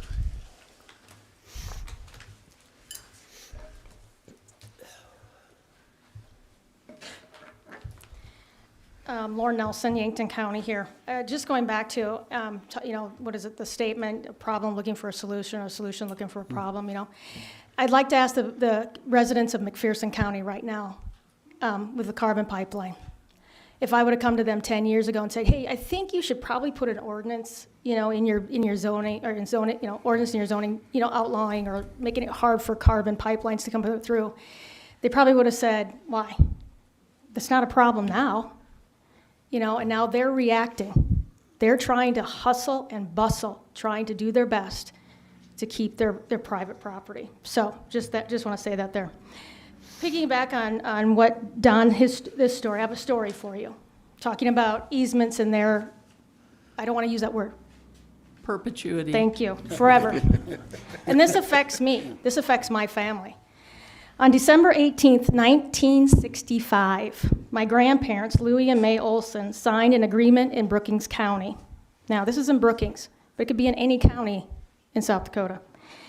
The United States government, working through the Secretary of the Interior, paid my grandparents $1,300 for an easement. About $12,500 today. Let's roll ahead almost 56 years later to the spring of 2021. My sister and brother-in-law, having bought and now living on my grandparents' farm, are dealing with flooding with all roads leading into their farm, not just under inches of water, but in some places feet of water. Safety was a concern. A tile was needed to drain the water to keep to a level, keeping the road open to their farm. So let's roll ahead a year, spring of 2022. The tile was put in place, but because of this easement, many hoops had to be jumped through. And in the end, my sister and brother-in-law were not even the ones who were given the permission to place the tile and drain their own land. The township, on behalf of my sister and brother-in-law, was given the permission by the United States Fish and Wildlife Service, a federal agency, based upon the fact that the township needed to provide emergency services. And the tile was built with a valve. There had to be a valve. That was a stipulation. And guess who controls that valve? Federal government. United States Fish and Wildlife Services. Does that sound like private property? Okay, couple notes here. Thankfully, the head of the Wildlife Services in Madison was open to this project. The gentleman who had previously had that position probably would have denied it, just based upon his previous rulings. This sole individual, thankfully he was in agreement with it, but if he had been against it, it would have cost the township and the county thousands of dollars to build up roads and to fix roads. And again, going back to that statement in the resolution, how does it affect the county? How does it affect the people? Also, because they had to jump through all these hoops, the township still had to pay for a road to be built for that year, waiting for the Game Fish and Parks to get their act together. And they also had to pay, the township had to pay for the tile to be put in. Again, all this nonsense, due to an agreement signed in 1965, you may ask how the U.S. Fish and Wildlife Services got such power. This easement, signed in 1965, has its roots in the 1934 Migratory Bird Hunting Stamp Act. This act was amended in 1958 with the following, quote, provide funds to acquire or defray the expense incident to the acquisition by gift, devise, lease, purchase, or exchange of small wetland and pothole areas, interest therein, and rights of way to provide access thereto. Easements are forever. My sister and brother-in-law, before they can do anything on their 200 acres, pretty much has to go and get permission to do certain activities. And you may ask, why did my grandpa do this? We asked the same thing. But I have a sneaking suspicion back in 1965, he had no idea that what he was signing was going to affect his grandchildren, and if we hand the farm down to great-grandchildren. So an act signed by FDR in 1934 to require hunters to buy a simple stamp to help preserve birds and wildlife is affecting a township a county, and my family now and forever here in South Dakota. And again, this could be any county in South Dakota. So, please sign this resolution opposing 30 by 30. Thank you.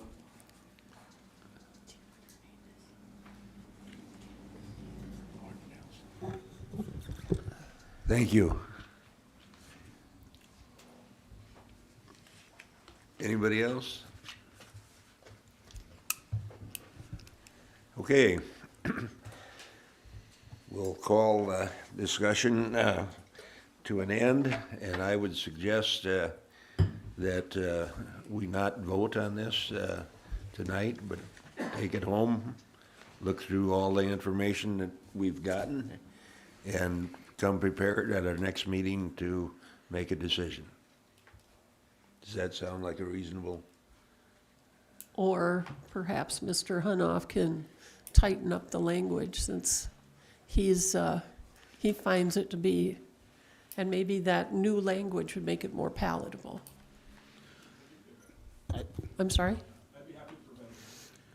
I actually saw a lot of agreement in the fact that, nobody wants the government coming and take their land. Nobody wants the federal government, overreaching, or the county to overreach, as is in the case of some of these. And I think that's true. On the other hand, I think that if I want to grant the government an easement and they're going to pay me, it is in perpetuity.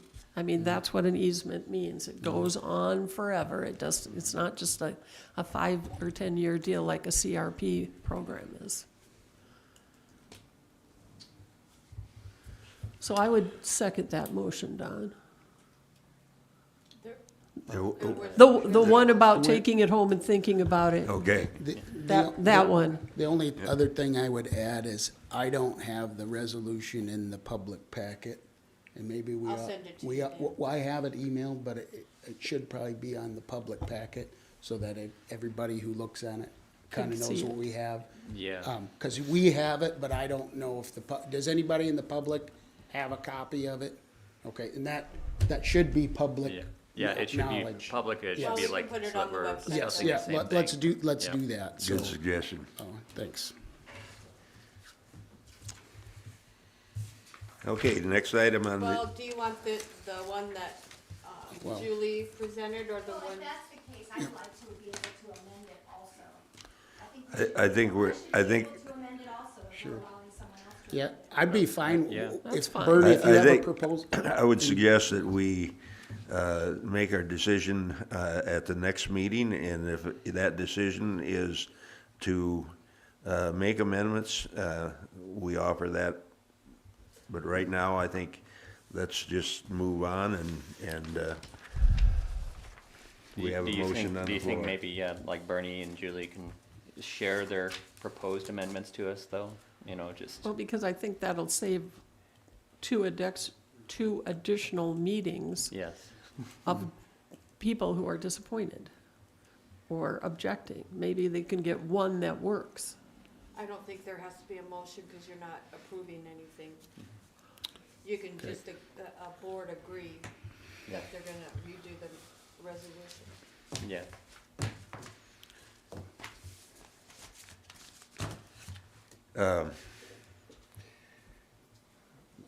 The problem with, as I see it, maybe I'm missing the point, but the problem is that if we do this,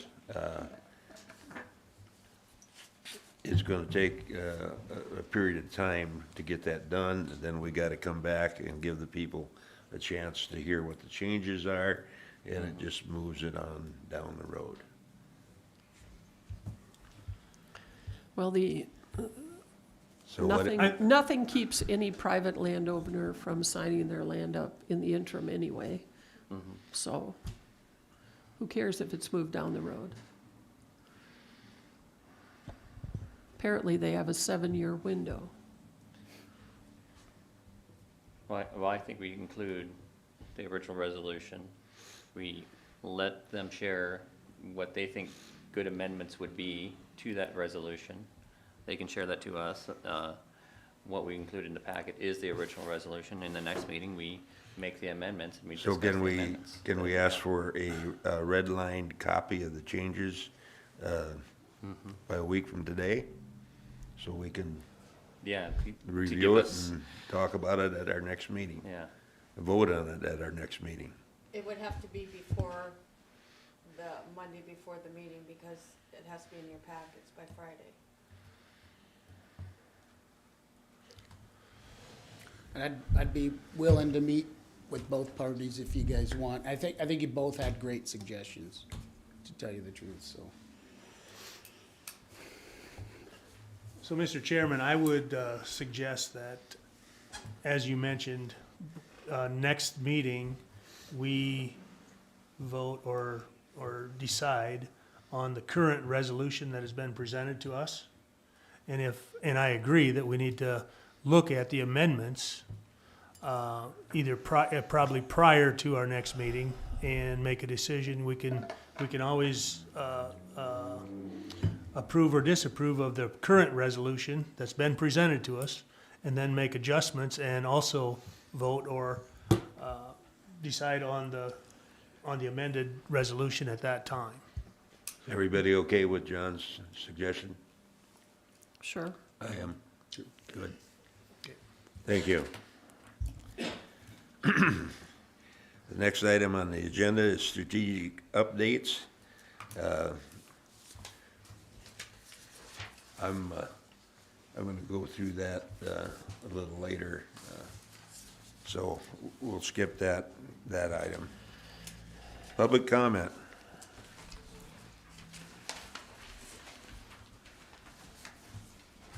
You know how to clear a room, Don? Hearing none. Commissioner updates.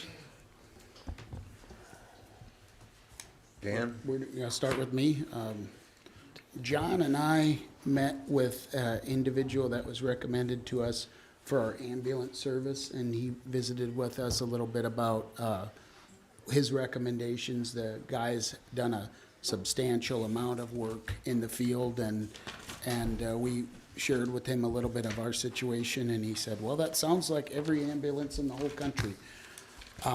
And we talked about our challenges, and he's gonna give us some more people to get contact information. One thing that was pretty interesting is he shared a success story of a similar operation that moved to an ambulance district and is being so successful, they don't even bill anymore. It's a public service, kind of like a fire department. When somebody has a fire back in the day, used to get a big bill, but the ambulance service, not all that far away in Nebraska, doesn't even bill for it anymore. So we're looking hard at many, many different things, and we're trying to find out what's successful, not just in South Dakota, but throughout the nation, and putting a lot of work into it, so. John? So I discussed a few things with Mike at the Highway Department today. I did do a kind of a mock draft of a strategic plan that I gave to him to present to his employees and himself to give us some information so that the employees and Mike can buy into our strategic plans moving forward. So, and like Dan said, we had a conversation about the ambulance service also. So. Good conversation. Wanda? Nothing? I have nothing to share tonight. Ryan? Yeah, actually just today I met with the IT people again. I think I have everything I really need to start putting together an IT strategic plan. So I'll be working on that. Great. Additionally, next month, I think Thrive and Department of Tourism is going to be involved in a agritourism panel, and they've invited me to be on that panel as well. So I'm looking forward to doing that. Cool.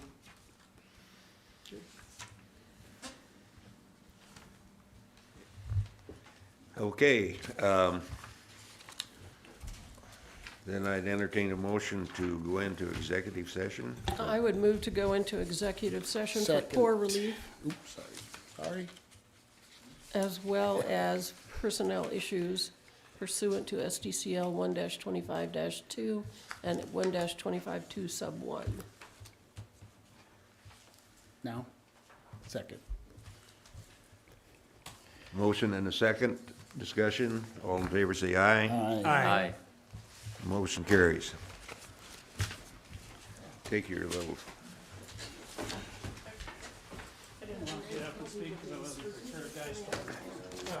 But I wanted to talk to you. I think what I'm really worried about is the creep of government authority. I saw us on PBS, not exactly conservative either. I saw PBS that we're going to start interviewing next week. We're going to start interviewing. I do have a committee put together.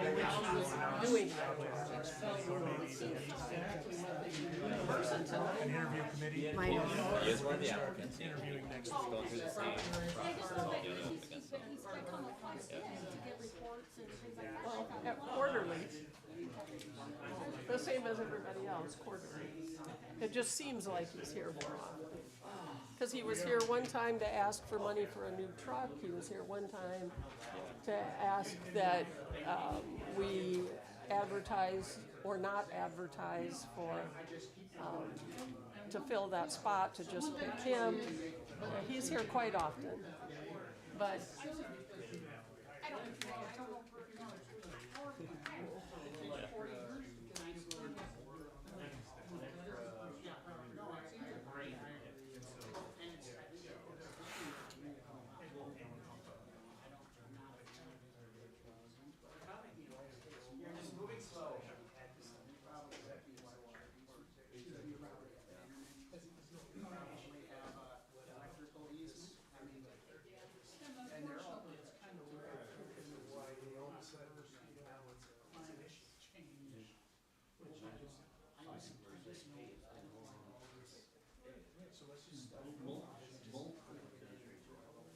Right, if there's some way that we can, and it doesn't define anything, it's a resolution, it isn't a law. Yeah. I'll be able to say, we are in favor of the personal property. If that was that, it would've got signed. Yeah, no, I think maybe that's what we ought to do. Yeah, well, hey, you know, sometimes more is less, and if we keep it simple, keep it. Yeah, less of Dan is always better. Oh, come on now. Why? Oh, Rob, take this knife out. Yeah. You're welcome. I mean, what the heck am I doing? How am I not gonna harass him?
something with, Febreze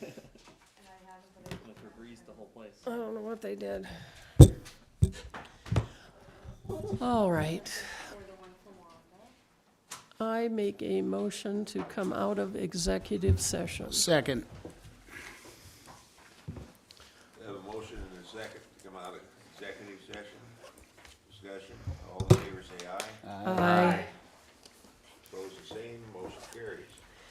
I would make a motion to approve the settlement with Avera in the amount of $190,000 pursuant to SDCL 1-25-2 and 1-28-13 and 28-13 1.3. A second. And what is, can I ask what that is for? Past mental illness claims, Is it- not, Or indigent care? or that have been sued out. Because we have to take it out of that account. Indigent, yeah.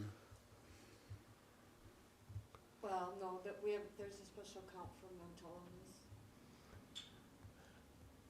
Or do you want it approved? No, it's a combination of mental illness and poor relief and everything. So it's just in, I would say, indigent relief.